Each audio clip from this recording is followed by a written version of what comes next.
Bienvenue dans le module 2 de la semaine. Ici, nous sommes en train de comprendre qu'est-ce qu'il faut faire avec votre site. Donc, si vous n'êtes pas encore en phase de création de site, ce module est pour vous aider à créer le site. Si vous en avez déjà un site et qu'il n'est pas très performant, ce module va vous aider à comprendre comment vous pouvez l'améliorer. Donc déjà, avant de commencer, si vous avez un site, je vous recommande d'aller voir ce fichier pour vous aider à comprendre comment il faut analyser votre site du point de vue de performance pour mieux vous aider à cerner les problématiques. Donc là, si vous ouvrez ce document, vous serez plus dans essayer d'analyser votre site comme une personne externe à votre activité sans trop être dans le projet en se disant c'est mon site, c'est moi qui l'ai fait ou j'ai fait avec un développeur, j'ai investi d'argent, donc tout est parfait. Là, je vous demande d'avoir le regard d'extérieur critique à votre site. Pour avoir ce regard critique, il faut commencer par poser des bonnes questions. Et donc ici, vous avez une liste des questions que vous pouvez vous poser pour vous permettre à analyser votre site pour comprendre est-ce que vous êtes en phase avec votre client, avec vos forces, avec est-ce que vous avez bien répondu à toutes les questions qui peuvent devenir les barrières à l'achat, est-ce qu'il y a des améliorations particulières que vous devez faire, est-ce qu'il y a un vocabulaire qui doit être travaillé. Donc je vous invite à relire ces questions et essayer de répondre à ces questions en regardant sur votre site et en essayant de comprendre est-ce que vous êtes aligné en phase, est-ce qu'il y a des choses que vous pouvez améliorer par rapport à cette checklist d'analyse de votre site existant. Puis si vous avez déjà un site internet, encore une fois, vous devez penser à une structure de votre site internet. Notamment ici, si vous cliquez là, vous allez retomber sur le document qu'on a vu tout à l'heure, qui est construit sur Figma. Donc on a vu comment installer sa machine des ventes. Là, je vous amène une structure de site internet que vous devez avoir. C'est une structure optimum aujourd'hui pour les jeunes marques. Encore une fois, il ne faut pas se comparer avec une marque qui a 10 ans d'expérience par rapport à vous et qui a un site qui n'a rien à voir avec ce que vous voyez ici dans le programme. Là, nous sommes à une phase initiale où quelqu'un comme vous, qui ne sait pas encore comment marche le digital, qui essaie d'entreprendre dans le digital et il essaie d'avoir un site optimisé pour attirer la bonne cliente et pour essayer de faire les ventes avec ça. Donc c'est pour ça que c'est très important de garder cet œil un peu critique à votre page d'accueil pour essayer de comprendre qu'est-ce qui me manque aujourd'hui sur la page d'accueil. Donc à titre d'exemple, là je vous mets des sections qu'il faut mettre en place. Si vous n'avez pas des sections comme ça ou pas dans le même ordre, je vous recommande d'appliquer cette structure. Donc d'abord on commence par ce qu'on appelle la landing page, donc c'est le slideshow. Et on met, dans ce slideshow, on va mettre plutôt les produits qui marchent, ou nos best-sellers, ou les offres du moment. Par exemple, si je prends le site de Club Paris, qui est une marque avec laquelle on a démarré le programme, donc on a toute la méthodologie qui a été mise en place sur cette marque au démarrage, et puis on a peaufiné au fil des années. Donc là, vous voyez, ici, on a un slideshow qui nous met toute l'offre du moment sur le site. Donc souvent ce sont des best-sellers qu'on va mettre ici tout simplement, ou une nouveauté qu'on vient de lancer, mais il faut garder les best-sellers quand même parce que le principal du trafic et des achats, il vient sur les best-sellers. Puis si vous regardez par la suite, donc on a une présentation de la marque, c'est la deuxième section, comme ici Club Paris, il dit voilà ce que je fais, qui je suis. Et puis par la suite, vous avez mis en avant des best-sellers ou des produits hits. Donc c'est très important de montrer les produits best-sellers au plus tôt d'arrivage, parce que imaginez demain votre consommateur, votre visiteur, il est sur le téléphone mobile, donc la première chose qu'il va voir, c'est déjà cette partie-là du site. Donc ça, c'est les produits best-sellers. Donc là, déjà, on voit qu'ils ne sont pas très optimisés pour le mobile, ce qui est dommage. Là, c'est plus optimisé. En tout cas, il faut toujours regarder comment mon site se présente sur le mobile. Puis, on a une description de la marque. Et puis, tout de suite, on doit arriver au best-seller. Parce que c'est là où les gens ils vont rester pour acheter. Donc, nous, on veut optimiser l'achat. C'est pour ça qu'on montre les best-sellers au plus vite dans le parcours client. Puis, par la suite, vous avez la mise en avant des catégories des nouveautés. Donc ça peut être par exemple, comme ici, il y a des catégories. des grandes catégories. Ça peut être aussi comme ici, par exemple, ils ont sélectionné les thématiques pour les claps. Et du coup, chaque thématique elle a sa catégorie. Que derrière, quand on clique, on va tomber sur la collection qui contient cette catégorie. Et tous les produits qui sont dedans. Ou ça peut être la mise en place des nouveautés si vous avez les nouveaux drops sur le site. Donc là, si je prends un autre exemple du site, donc là, par exemple, encore une fois, le slideshow, c'est tout ce qui met en avant des produits du moment ou soit les best-sellers, comme ici. Puis tout de suite après, on est sur les catégories. Donc ça peut être New In et puis division par type de collection. Et après, on est sur description de la marque. Donc ça, c'est un peu différent. Cette marque, elle est un peu plus connue que Clap, par exemple. En tout cas, si vous n'êtes pas une marque encore connue, ce qui est, je pense, le cas, pensez plutôt à ajuster votre site selon la structure que je vous donne ici. Donc après, il faut donner une vision de qui est la fondatrice d'une marque, l'histoire de la marque. Si il y a une section là-dessus sur la page d'accueil, tant mieux. Comme par exemple ici, on nous présente un petit peu l'univers de la marque. Sur Clap, on a ici, pareil, une vidéo qui présente le concept de la marque. Après, si je vous donne un autre exemple dans site,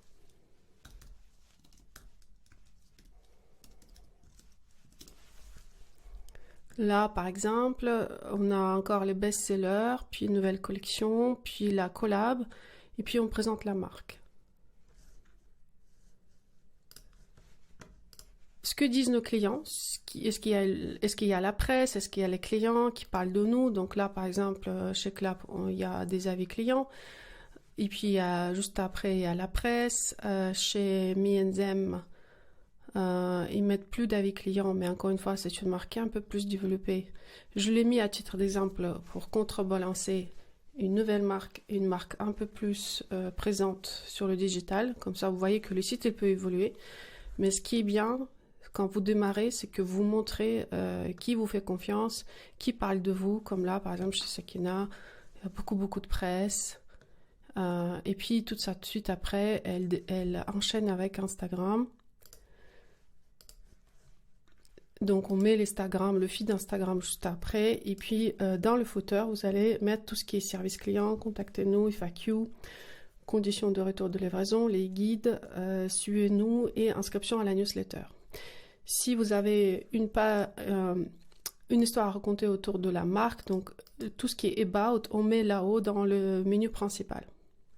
Comme par exemple ici, on a à propos, donc on explique le concept là. Donc vous voyez ça, ce sont des story pages. On appelle ça sur Shopify les pages de storytelling qui nous permettent de bien habiller cette page et que ça n'a pas l'impression d'un blog, mais plus comme une page d'accueil à part. Donc ça, c'est quelque chose que vous allez apprendre à faire cette semaine.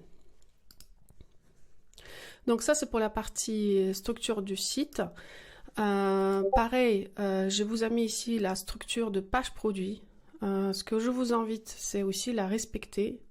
Donc là, par exemple, bien évidemment, il y a une partie principale. Donc c'est là où vous mettez les photos, vos guides, descriptions, FAQ. Et il y a Call to Action qui va être acheté ou ajouté au panier. Donc là, par exemple, vous êtes sur page de Clap. Donc on clique ici et vous allez voir, donc il y a le produit et puis il y a le bouton qui nous permet d'ajouter le produit. D'accord ? Ça, c'est la base. Mais ce que vous pouvez ajouter aussi sur la page produit, et aujourd'hui Shopify le permet de faire, c'est vous pouvez aussi présenter les caractéristiques du produit individuel. Ça veut dire que vous pouvez faire le focus sur le détail, sur les zips, sur les poches, sur le renvers, sur les coutures.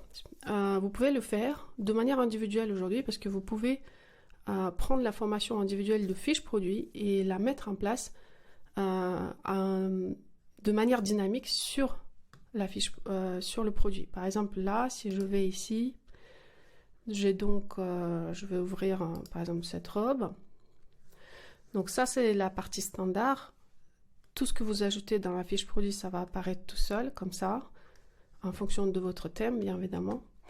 Mais une fois que vous avez passé cette partie-là, vous avez ça, vous avez le focus sur le design. Donc ça peut être carrément le zoom, comment la pièce est montée, les petits détails, la poche, les coutures, etc. avec les descriptions. Ça, vous pouvez faire aujourd'hui sur Shopify de manière individuelle. Chaque fiche produit, il va aller chercher les informations dans Shopify, ce que vous avez mis dans la description du produit, pour retirer ces infos-là. Donc je vais vous montrer comment faire. On appelle ça les meta-champs. Ça veut dire que vous avez une template classique pour la page produit et puis derrière vous pouvez utiliser la fonction meta-champ pour aller chercher les informations personnelles pour démontrer encore plus le produit.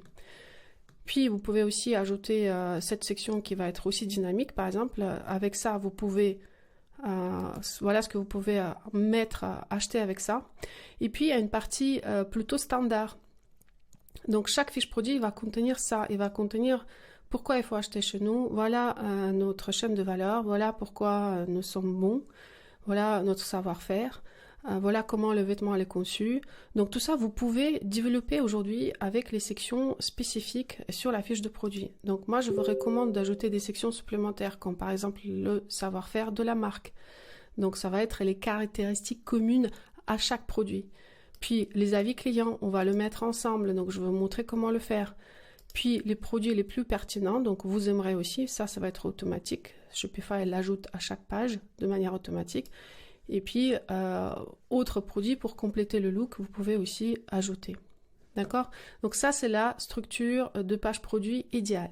Et puis, vous avez aussi le checkout. N'oubliez pas que le checkout, c'est la dernière étape d'achat. Et donc, il faut bien aussi veiller à ce que le checkout soit identitaire et facile à utiliser. Par exemple, si je vais ici, je vais ajouter dans le panier et donc je vais aller dans le checkout. Donc là, je suis dans le checkout, d'accord? Je vois qu'il y a le logo de la marque, les couleurs elles sont toujours les mêmes, donc ça me donne la confiance que je suis toujours au bon endroit. Donc ça, c'est très important à comprendre. Sur Shopify, la particularité est que le checkout il est un peu à part. C'est une sorte de module qui s'ajoute à votre site. C'est pour ça que parfois les checkouts, si vous ne les customisez pas avec votre logo et vos couleurs, ils vont être neutres à votre marque. Et ça, c'est pas bien. Il faut qu'il y ait des signes identitaires qui rassurent le client. Par exemple, quand ici j'ajoute au panier, donc là je suis sur Shopify, je procède au paiement. Vous voyez ici, ça c'est un module qui va s'ajouter à votre site. Du coup, si par exemple ici, le bouton il est bleu, alors que sur le site, il n'y avait pas de bouton bleu, bah ça, pour moi, c'est une ratée. Par exemple, le checkout, il va être aligné avec l'identité de la marque. Donc, pensez à ça parce que c'est des petits détails qui comptent pour rassurer le client qu'ils sont toujours au bon endroit pour acheter. Donc là, quand j'ajoute quelque chose dans le panier, comme ici, je procède au paiement. Ici, il faut qu'il y ait un logo de la marque. Là, comment c'est posé, Clap Paris, il manque quand même la partie identitaire parce que on voit que la typo elle n'est pas la même. Donc faites attention à ça parce que ça compte, parce que je veux être assuré que je suis toujours au bon endroit, toujours sur le bon site. Les couleurs de boutons, les logos, les couleurs de checkout, il faut que ce soit en phase avec votre site principal. Puis, si vous n'avez pas de site web, nous allons le construire cette semaine.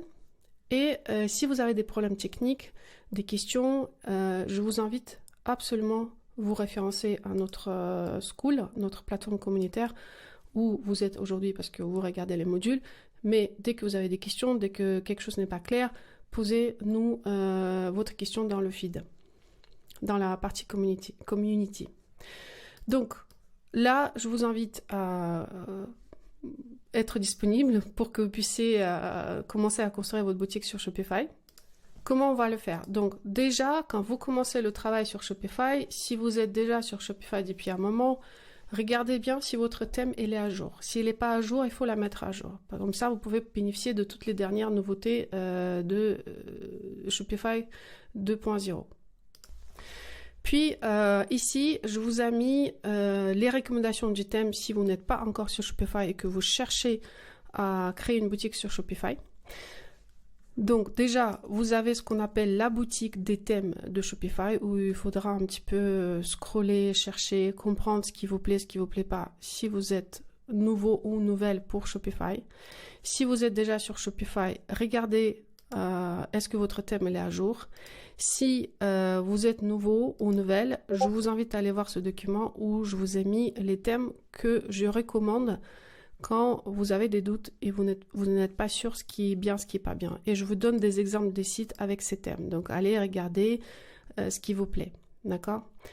Quand vous êtes sur la partie boutique de thèmes de Shopify, donc là, ce qu'il faudra surtout aller chercher, c'est les thèmes déjà qui vous parlent. D'accord? Vous aimez l'esthétique, vous aimez la typo, vous aimez comment ça se présente. Après, ce que vous devez faire, c'est regarder la démo et surtout la démo mobile parce que nous, aujourd'hui, l'expérience d'achat, elle est sur le mobile. C'est 90% d'expérience et des achats, ça passe par le mobile. Donc, regardez bien si ça répond à vos valeurs et la partie identitaire de la marque. Si vous aimez bien comment c'est présenté et puis surtout, vous allez dans la fiche produit et vous allez regarder l'ergonomie. Est-ce que c'est quelque chose qui peut correspondre déjà à ma valeur de la marque, mais surtout, est-ce que c'est facile en termes d'ajout au panier? Parce que là, par exemple, je trouve que mettre le texte ici, c'est pas très efficace parce que si demain vous mettez en long texte pour le SEO, pour optimiser votre fiche produit pour le référencement naturel, ce texte il va être avant. Puis il aura une photo, puis le bouton d'ajout au panier. L'idéal pour moi, c'est plutôt les thèmes comme ce que je vous ai donné ici dans la liste, comme par exemple Showcase. Donc Showcase, par exemple, si je regarde la démo et je vais sur le mobile, je vais dans la fiche produit. Là, par exemple, la fiche produit, déjà, j'ai une photo, donc j'ai pas de texte, ce qui est bien en termes de présentation. Et puis ici, regardez bien, le bouton, il arrive avant le texte. Ça veut dire que si j'ai une longue description pour bien décrire mon produit, ça, ce sont des informations secondaires que je vais utiliser pour prendre la décision d'achat. En revanche, si pour moi c'est clair que ça me plaît, l'esthétique me plaît, le prix me convient, je choisis la couleur, je choisis ma taille, qu'est-ce qui va se passer? J'ajoute au panier. Si j'ai besoin de plus d'informations, je vais aller lire. Donc, il faut que le thème soit bien ajusté par rapport à l'expérience client aujourd'hui sur le mobile. Et souvent, sur le mobile, on veut aller vite et on veut surtout avoir l'accès au bouton d'ajout au panier rapidement. On ne veut pas trop réfléchir, on ne veut pas trop lire. C'est pour ça que je vous invite, quand vous faites l'analyse de votre thème que vous préférez ou pas, regardez bien déjà ce parcours d'achat. Parce que la page produit elle est quand même essentielle pour le site internet. Et puis ici, vous regardez aussi la structure du menu. Est-ce que ça vous plaît? Est-ce que ça vous paraît quelque chose de facile à circuler, à accéder aux produits? Pour moi, Showcase, c'est le modèle de thème idéal pour les marques de mode. Puis ici, Broadcast aussi, il est très bien pour les marques de mode et l'illustration. Parce que par exemple sur Broadcast, on a Faire, c'est une très belle marque qui cartonne aujourd'hui et qui vend les illustrations, qui est passée par le programme. Ou puis il y a d'autres thèmes que je vous ai mis ici. En termes de préférence, si je l'ai mis un petit peu plus bas, c'est que je préfère celles qui sont plus haut. Après, si vous avez vos propres préférences, n'hésitez pas, allez-y, faites votre choix, choisissez ce qui vous plaît et c'est aussi l'expression de votre marque identitaire qui compte. Moi, ce que je trouvais, c'est que pour les marques fortes en termes d'expression, comme par exemple Club Paris ou Barge, où il y a beaucoup de couleurs, ou Salut Beauté, si vous ne connaissez pas, c'est cette marque-là, ils sont tous sur Showcase. Et ça, c'est très bien pour les marques qui ont une expression en termes de couleurs forte et qu'il faudra mettre beaucoup de couleurs sur votre site. Dans ce cas-là, vous pensez au Showcase quand même parce que c'est le plus adapté pour ce type de marque où l'expression de marque elle est très forte. Maintenant, si vous avez déjà un thème et qu'il faudra la mettre à jour parce que ça fait longtemps que vous n'avez pas mis à jour, ce que vous pouvez faire, c'est déjà aller voir ici cette notion-là, Online Store 2.0, c'est que Shopify aujourd'hui, il a avancé en termes de développement. Il faut être 2.0 aujourd'hui avec votre thème.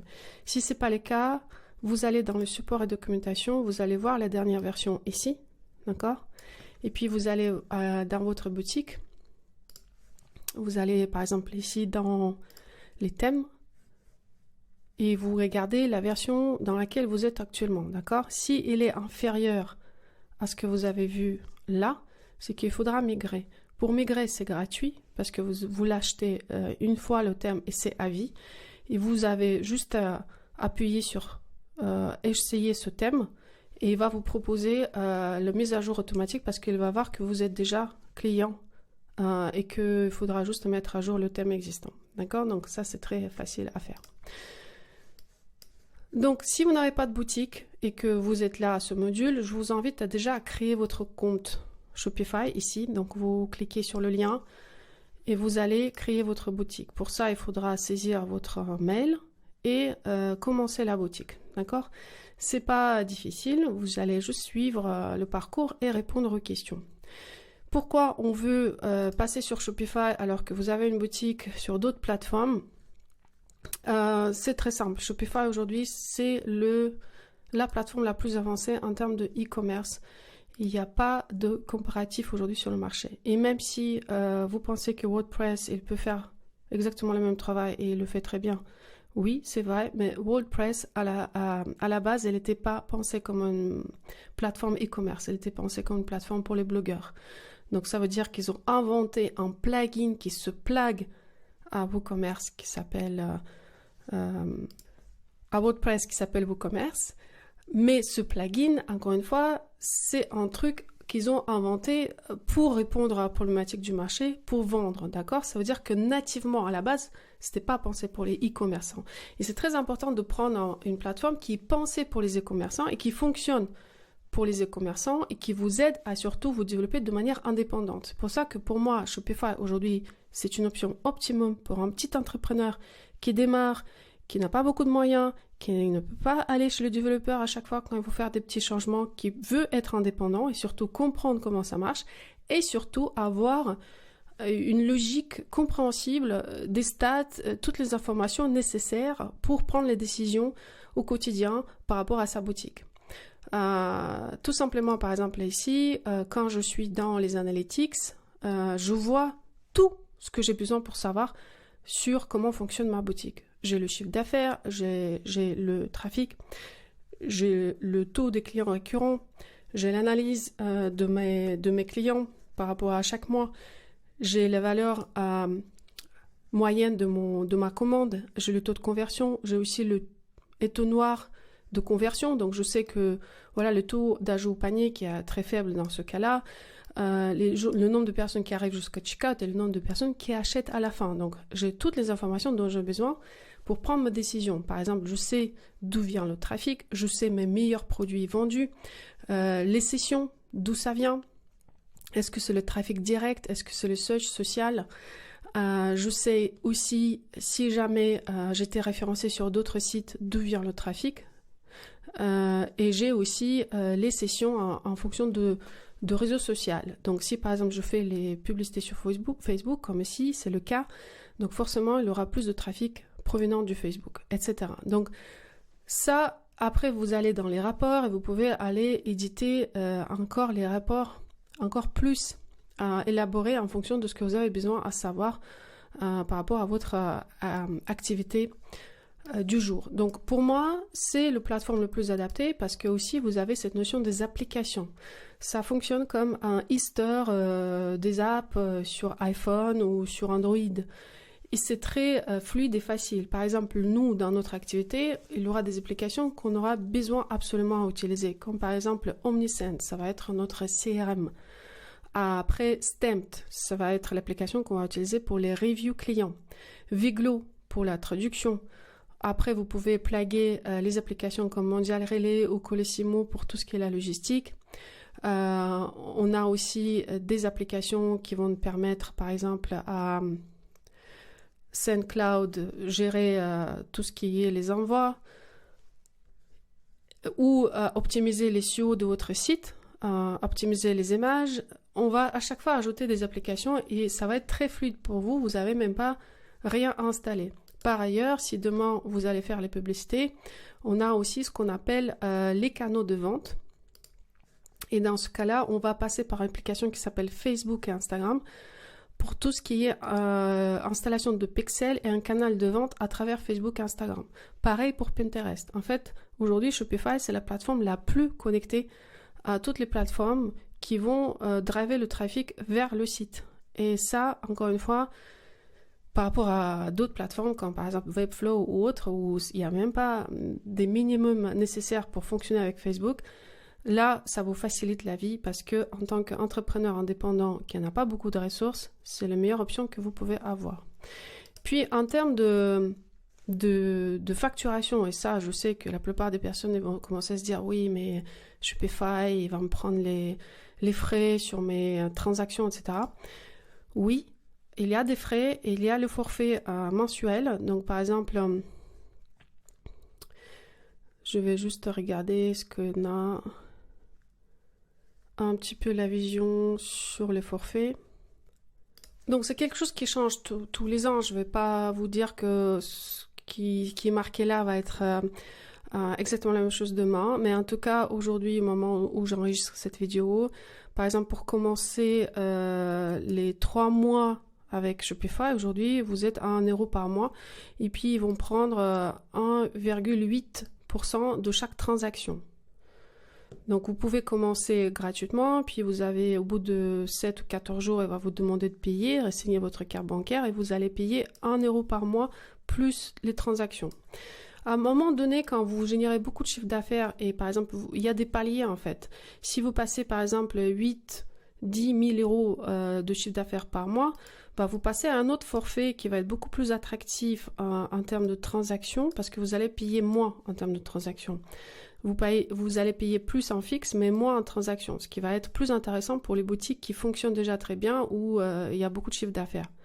Et à un moment donné, quand vous êtes vraiment sur un chiffre d'affaires très avancé, vous êtes alentour de 30 000 € par mois, il faudra penser à passer à ce module-là, où le forfait de base il est très élevé. En revanche, les transactions, elles baissent. D'accord? Donc, c'est pour ça que je vous recommande de passer sur Shopify parce que vous restez quand même très flexible. Vous ne passez pas tous les paliers d'un seul coup. Tout dépend de votre chiffre d'affaires annuel. Et puis là, vous pouvez aussi, mensuel, pardon. Et puis là, vous pouvez aussi payer moins cher si vous payez à l'année. Donc ça, pareil, vous pouvez choisir une formule à l'année. Comme ça, vous allez payer, par exemple, ici, 24 multiplié par 12. D'accord? Normalement, il y a 3 mois offerts dedans.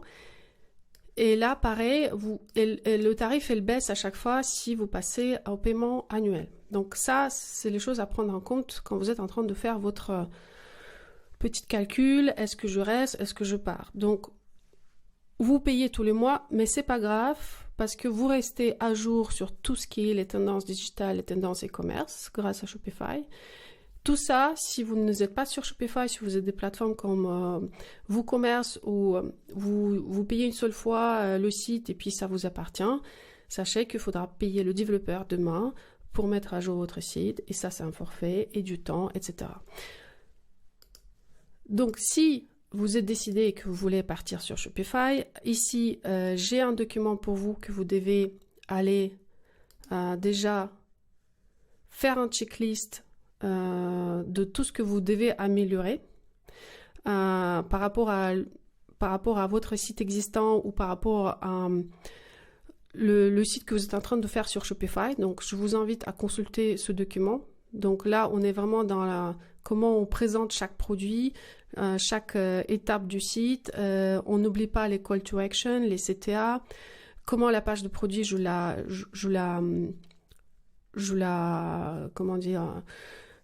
la conceptualise, qu'est-ce que je mets comme information et la page de paiement, comment je la optimise pour que ça devienne très fluide pour le consommateur à la fin. Et puis ici, donc une fois que si vous êtes nouveau au Shopify, vous ouvrez le compte. Si vous êtes déjà sur d'autres plateformes comme PrestaShop, WooCommerce, Wix et Squarespace, à chaque fois vous avez des détails techniques, comment migrer sur Shopify. Donc ça veut dire qu'il faut quand même ouvrir un compte ici et puis aller voir les instructions. Ok, si je suis sur PrestaShop, voilà les instructions, je les suis exactement comme c'est marqué et j'effectue la migration. À chaque fois, vous avez une vidéo qui explique comment faire cette migration. Une migration, ça va prendre 30 minutes.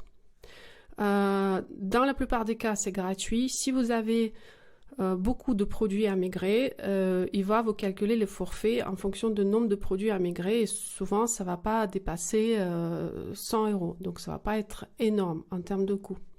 Donc moi, ce que je recommande, c'est ouvrir le compte sur Shopify, puis faire la migration avant que vous commencez à concevoir votre site. Comme ça, toutes vos fiches de produits, tous vos clients, les commandes, tout ce qui est URL, ils vont être réécrits grâce à cette migration.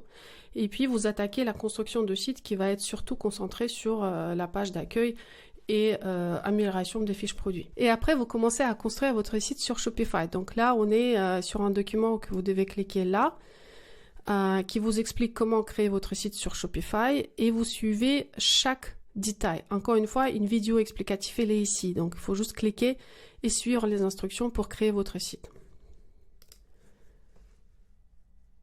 Moi, ce que je vous recommande, c'est surtout si vous avez déjà un thème dans votre Shopify et que vous êtes en train de mettre à jour votre thème, travaillez sur une copie. Donc, c'est simple, vous allez ici dans votre boutique, la boutique en ligne. Ici, c'est marqué le thème actif, d'accord? Donc, si je clique là, je vais travailler sur le thème qui est déjà live, qui est thème publié, qui est vu de point de vue de client. Si je travaille ici, je vais travailler sur un thème qui n'est pas encore vu de point de vue de client parce qu'il n'est pas publié. Du coup, je peux travailler discrètement ici et quand j'ai fini, je vais cliquer sur publier et il va passer là. Donc, quand vous êtes en mode construction, pensez soit ici faire en double et travailler sur le double par la suite ici, ou soit ajouter votre mise à jour là, dans la librairie des thèmes et travailler votre customisation à partir de là, votre personnalisation. Et puis, une fois que vous êtes prêt, vous allez juste la publier et elle va passer en principal. Elle va passer en mode live, visible. Donc, une fois que vous avez personnalisé votre site, vous allez passer à une étape suivante qui sera la machine des ventes, la machine des avis clients. Donc là, c'est essentiel que vous mettiez en place absolument les applications que je vous demande de mettre. Donc, ça sera une machine de récolte des avis clients, comme par exemple ici. Si je vais sur le site, j'ai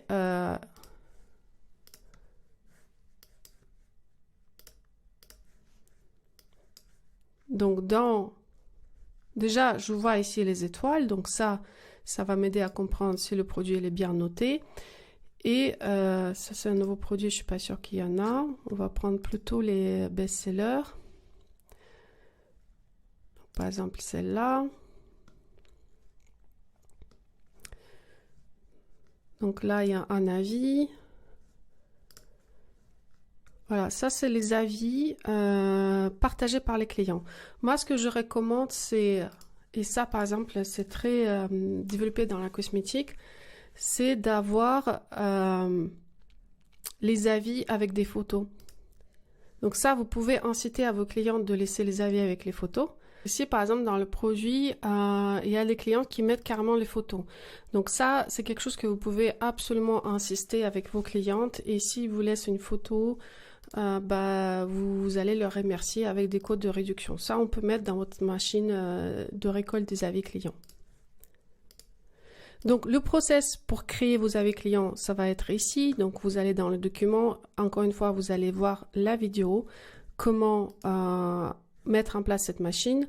Si vous démarrez tout juste, vous n'avez pas encore les avis clients qui sont autogénérés, c'est pas grave. Déjà, vous pouvez collecter les avis existants avec les clients existants. Donc là, je vous ai mis comment faire ça. Donc, vous allez leur envoyer un petit email en demandant leur avis sur le produit et puis vous allez leur proposer un bon de réduction pour bénéficier, pour les remercier tout simplement. Donc ça, c'est quelque chose que vous pouvez utiliser au démarrage quand vous n'avez rien, mais rien, et vous avez quand même quelques acheteuses à qui vous pouvez aller demander avis, et du coup, vous allez juste renseigner ici leur nom, leur mail, et toutes les avis qui vont être envoyés par mail. Comme ça, vous pouvez après demain prendre les meilleurs et publier sur votre site. Ça, vous pouvez publier sur la page d'accueil. Vous avez les avis là.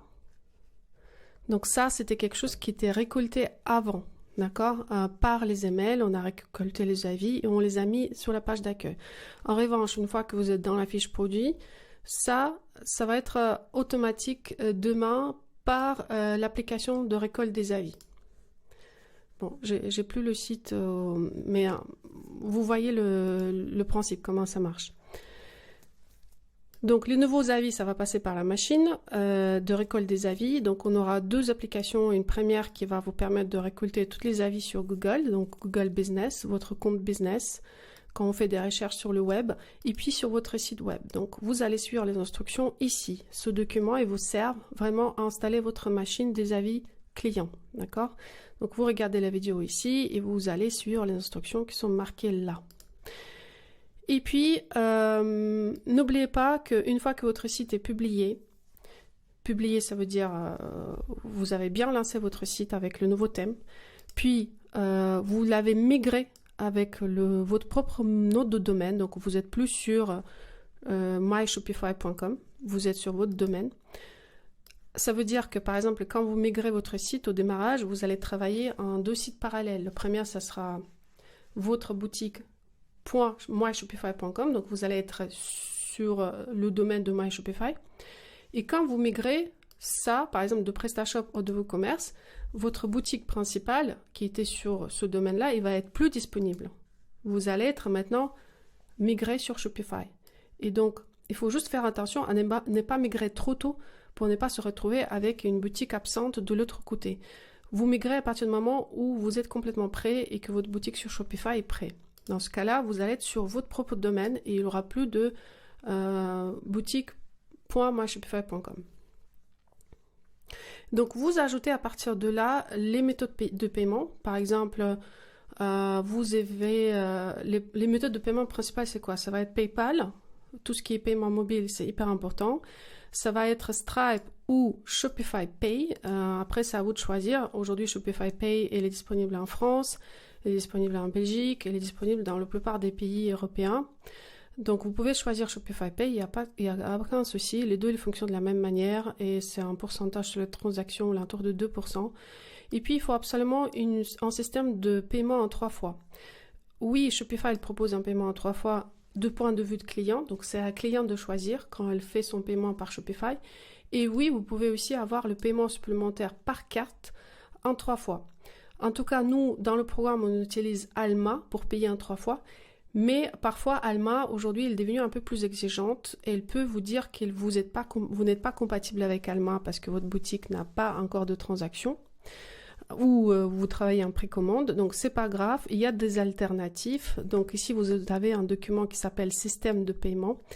Je vous ai mis un benchmark. Donc, où est disponible Alma, où est disponible Klarna, où est disponible Shopify Payment, et puis je vais ajouter d'autres systèmes de paiement que nous avons identifiés dans le Digital Start au fil de l'eau que je reçois à vos questions dans le groupe. Donc ce document, ça vous donne une overview globale en fonction de pays où vous êtes, qu'est-ce que vous pouvez installer. Donc voilà, c'est tout pour ce module. Je vous invite donc tout de suite à vous mettre au travail en fonction de votre situation initiale. Si vous avez un site, essayez de consulter les documents qui vont vous permettre d'analyser déjà l'existant. Donc, posez des bonnes questions. Et puis, analysez quand vous créez le site sur Shopify ou vous modifiez votre thème actuel, analysez ce qui peut éventuellement manquer et ce que vous devez ajouter et à quoi vous devez absolument penser. Donc, c'est votre c'est vos notes de base, l'accès rapide en petites questions que vous pouvez avoir. Donc, pensez à prendre ce checklist et bien mettre en place.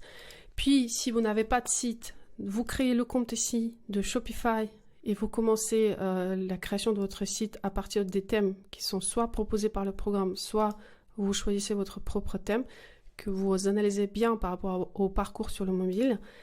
Et puis, si vous avez à faire la migration, pensez faire la migration après avoir créé le compte sur Shopify. Migration d'abord et après je personnalise mon site. D'accord ? Je migre mon domaine une fois que le site est personnalisé et il est bien fait et que je suis content. Parce qu'une fois que vous avez migré, vous perdez l'autre domaine. Et puis, vous allez installer votre machine des avis clients que vous allez suivre si vous n'avez rien. Ce document-là qui vous invite à collecter d'abord les avis par email en leur proposant une réduction en échange. Ou ce document-là où vous installez une machine de récolte des avis automatique en fonction des prochaines commandes.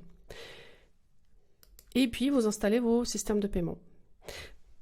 Donc, tout ce qui est création de site, le document, il est là. Personnalisez votre site plus en détail. Donc là, c'est vraiment le document détaillé où il y a une vidéo séparée qui vous explique comment créer une boutique en ligne et comment personnaliser votre Shopify si vous n'avez jamais touché au Shopify ou comment mettre à jour votre thème si vous connaissez un petit peu Shopify mais vous ne savez pas complètement tous les détails et comment travailler avec MetaChamp, ajouter les sections supplémentaires sur votre fiche produit, personnaliser votre checkout, etc. Donc, consultez ce document pour travailler sur votre site.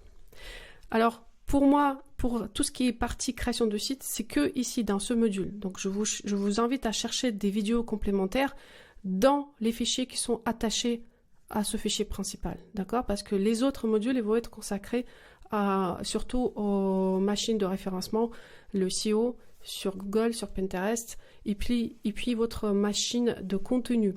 Donc, pour tout ce qui est création du site, c'est que ce module et les modules supplémentaires, ils sont dans les fiches qui sont ajoutées à ce document principal. Encore une fois, des questions, des problématiques, n'hésitez pas à poser des questions dans le groupe. Je suis là et mon équipe elle est là pour vous aider à toutes les problématiques que vous pouvez rencontrer lors de ce parcours où vous créez votre site. Merci pour votre écoute et je vous retrouve dans la prochaine vidéo où on va installer votre SEO machine.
Bienvenue dans le module 2 de la semaine.